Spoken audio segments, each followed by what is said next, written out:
La montagne des Têtes et le plateau d'Auréac sont au carrefour des vallées de la Durance, du Fournel et de la Gironde. Deux balades principales vous sont proposées dans ce topo-guide. Le Tour des Têtes et le Tour du plateau d'Auréac. Le départ de ces deux promenades se situe au col de la Pousterle, appelé aussi plateau de la Pousterle. Ce passage entre les vallées de la Valouise et du Fournel est un magnifique plateau tapissé d'une forêt de mélèzes. Cette essence de bois est la fierté du territoire. C'est le seul résineux d'Europe à feuillage caduc. Il change de couleur selon les saisons avec la particularité d'avoir des aiguilles douces. Pour atteindre le plateau de la Pousterle, il faut se rendre à Puy-Saint-Vincent, traverser l'ensemble de ces hameaux pour s'élever vers le col. Vous pouvez vous garer à la fin de la route goudronnée, au lieu-dit près d'Amont, ou poursuivre, selon le type de véhicule utilisé, la route forestière sur 1 km jusqu'au col. Vous êtes sur les communes des Vigneaux et de l'Argentière-la-Bessée. Hormis la route du col, toutes les autres sont interdites à la circulation motorisée. Le départ est situé à gauche, en arrivant au col à 1763 mètres d'altitude. Le sentier est très bien matérialisé et s'élève très doucement jusqu'au point culminant à 2044 mètres. Le Tour des Têtes, proposé dans ce topo-guide, est une boucle de 6 km. Très vite, vous allez croiser une clairière. C'est une zone humide, réceptacle de la fonte des neiges. Le sentier qui la traverse est praticable au sec. Il s'élève ensuite dans la forêt pour rejoindre la piste. Vous remontez celle-ci sur une centaine de mètres avant de reprendre le sentier à gauche. Vous allez rencontrer une succession de croisements entre le sentier et la piste forestière. Les panneaux signalétiques évoluent. Ils peuvent être repositionnés ou complétés, quelquefois abîmés. L'observation reste donc votre meilleur guide. C'est une promenade de mise en jambe d'une demi-journée avant d'aborder des balades plus importantes au pays des écrins. De surcroît, la forêt de mélèzes est un couvert végétal frais, ce qui est très agréable en période estivale. Les 500 derniers mètres se font dans les pâturages. Vous passez devant le lac des Poutilles, très souvent à sec, et vous vous élevez jusqu'au point culminant de la montagne des Têtes, matérialisée par un cairn. La montagne des Têtes est composée de deux sommets. Les Têtes, proprement dit, et le château Lebrun, où est implanté un pylône de télécommunication. C'est un point de vue à 360 degrés. Il permet d'avoir une lecture du paysage sur le pays des écrins et au-delà de ce territoire. À l'est, une série de montagnes culmine entre 2900 et 2500 mètres d'altitude. Elle domine les communes de Saint-Martin-de-Querrières, l'Argentière-la-Bessée et la Roche-de-Rame. Vers le sud, il y a la vallée de la Durance avec la Roche-de-Rame, le Guillestroy et la crête de la Rortie. Plus à droite, un massif se détache, dominant la commune de Champcelas. Au sud-ouest, une chaîne de montagnes marque la séparation entre le vallon du Fournel et la vallée de Fressinière. On poursuit le tour vers l'ouest avec les cimes dominant Puy-Saint-Vincent. Et tout au fond, les bancs et la pointe des Bœufs Rouges. Au nord-ouest, sur la commune de Valouise-Pelvoux, le massif des Écrins s'élève avec ses sommets aux altitudes importantes. Ce sont de majestueuses montagnes granitiques et de renom que gravissent les alpinistes du monde entier. C'est aussi le glacier blanc qui marque le tempo de son évolution.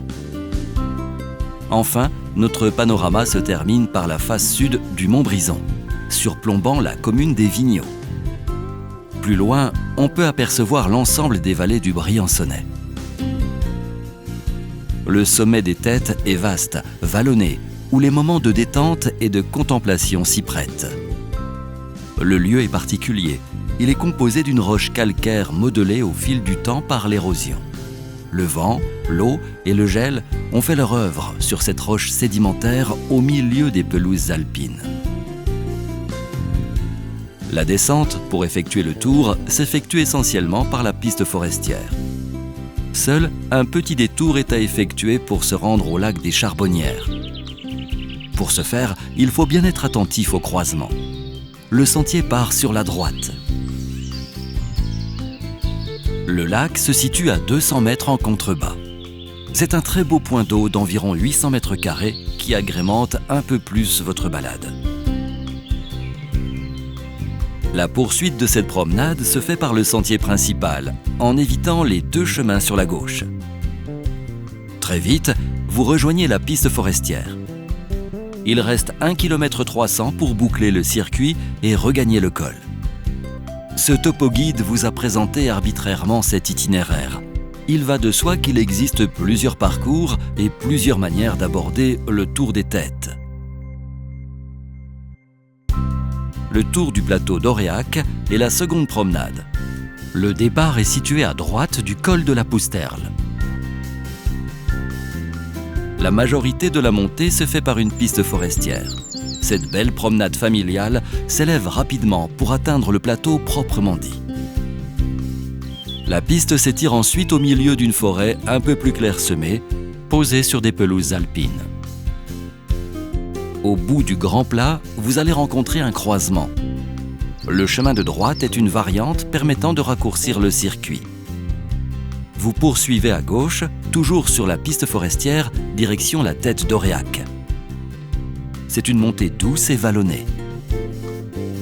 L'ensemble du site de la Pousterle fait l'objet d'un suivi du Mélézin. C'est une sylviculture active. La forêt est régénérée par des plantations de jeunes pousses. Des prélèvements d'arbres plus anciens sont effectués par des coupes à fougères ou par des exploitations forestières.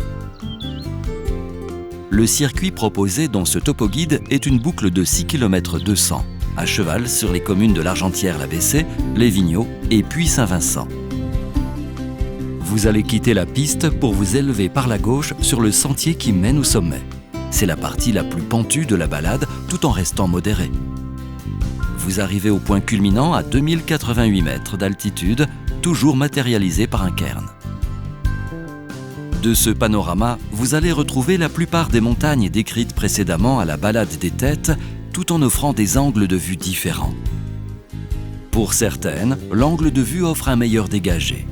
Pour d'autres, c'est l'occasion de décrire certains sommets, notamment sur l'enfilade des cimes prolongeant le mont Brison. La descente se fait par la station de ski de Puy-Saint-Vincent, direction le lac des Hermès. Le vrai sentier serpente au milieu de quelques raccourcis à éviter jusqu'à la retenue collinaire du col du Pré-Rouge. De cette réserve d'eau destinée à la production de neige de culture, vous suivez le sentier qui borde la forêt pour s'y introduire afin de rejoindre le lac en 5 minutes.